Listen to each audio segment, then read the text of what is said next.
Bismillahirrahmanirrahim.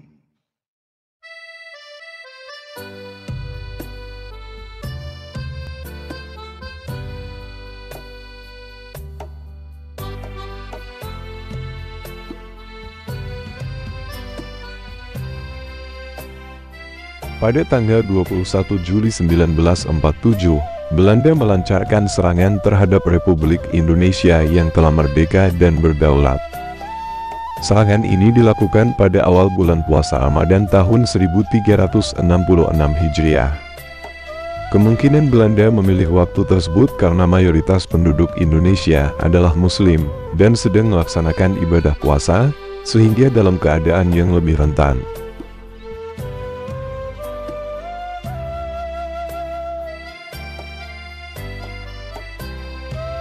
Sebenarnya, sejak akhir Juni 1947, telah diperkirakan Belanda akan melancarkan serangan dalam waktu dekat. Sehingga di hari pertama puasa, pada 19 Juli 1947, para ulama Aceh dalam rapat umum di pekarangan Masjid Raya Baitur Rahman menyerukan, puasa tidak menghalangi seseorang untuk berjuang. Karena itu, sambil berpuasa, berjuanglah, dan sambil berjuang, berpuasalah. Demikian pesan para ulama yang memanfaatkan mimbar rapat umum tersebut untuk menyampaikan penerangan mengenai kewajiban berpuasa di tengah perjuangan kemerdekaan yang sedang memuncak.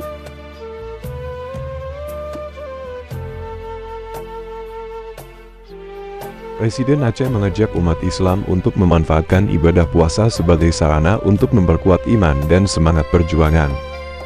Meskipun terus-menerus diserang secara besar-besaran oleh tentara Belanda, Presiden menegaskan agar tidak merasa lemah dalam menghadapi mereka hanya karena sedang berpuasa. Beliau yakin bahwa dengan kekuatan dan keteguhan hati, kita mampu menghadapi tantangan tersebut dimanapun dan kapanpun.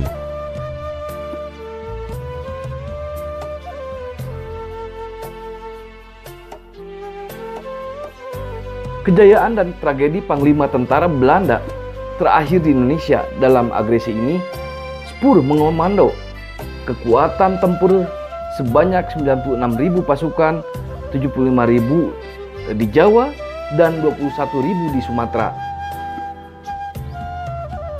Agresi militer Belanda satu di daerah Sumatera Selatan tepat pada bulan puasa hari ketiga. Aksinya itu dimulai pada pagi hari, sesudah umat Islam di daerah Sumatera Selatan selesai melakukan sahur.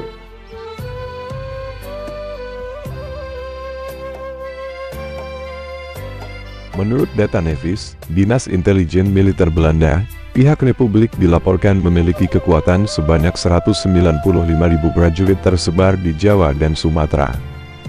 Di antara mereka, sekitar 168.000 orang berasal dari kelompok-kelompok tak teratur atau kelaskaran. Selain itu, terdapat beberapa serdadu Jepang yang terlibat dalam setidaknya 100 kasus, serta pasukan India-Inggris yang memihak Republik. Ada juga sekitar 10 orang Jerman yang konon tidak pernah menampakkan diri secara langsung, namun suaranya terdengar jelas di semak-semak bersama pejuang Republik.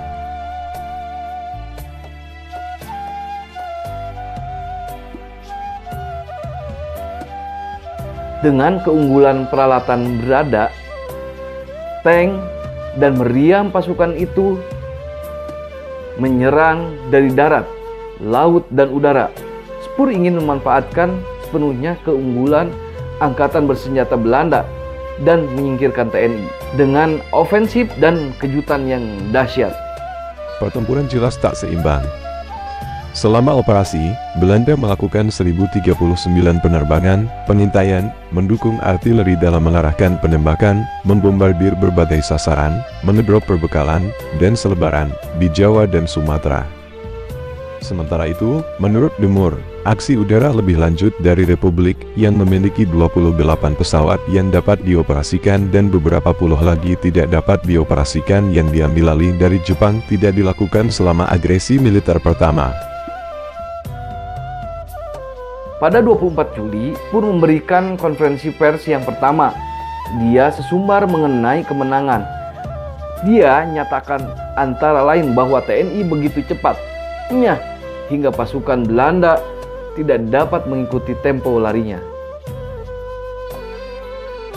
Belanda berhasil menduduki Jawa Barat, Jawa Tengah, Yogyakarta, Surakarta dan Kedu di luar tujuan operasi, dan sebagian Jawa Timur, Bojonegoro, Madiun dan Kediri dalam kekuasaan Republik.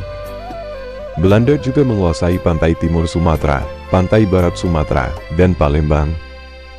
Dengan demikian, daerah-daerah perusahaan perkebunan, tambang, batu bara, dan ladang minyak telah kembali ke tangan Belanda. Produksi barang perdagangan terpenting Hindia Belanda yaitu minyak, karet, teh, kopra, dan gula, dapat dimulai lagi. Hindia Belanda kembali mendatangkan uang. Situasi finansial yang gawat kelihatan berakhir. Dalam agresi militer ini, Belanda kehilangan 76 tentara tewas dan 206 luka-luka. Korban pihak Indonesia tidak diketahui pasti, tapi ditaksir sekitar 10.000 orang tewas. Namun, De Moor mengakui selagi pertempuran berjalan, dunia luar makin memusuhi Belanda.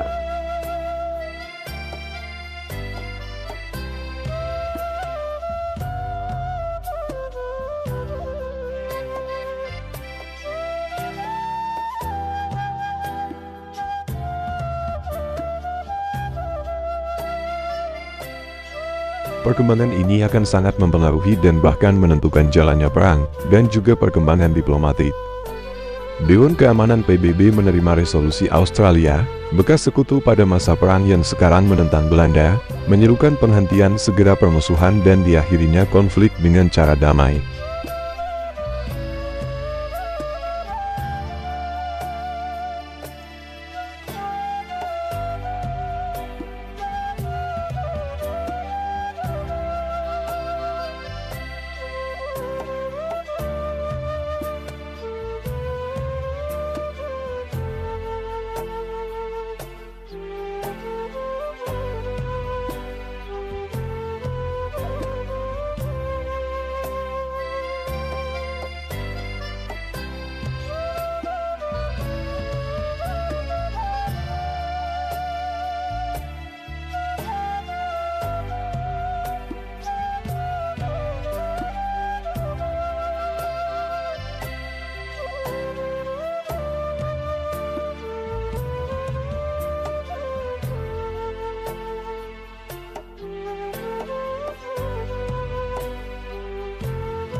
Kami keluarga besar Ristori mengucapkan selamat menunaikan ibadah puasa 1445 Hijriah.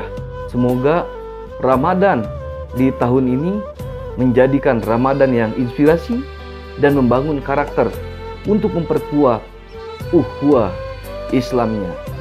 Assalamualaikum warahmatullahi wabarakatuh.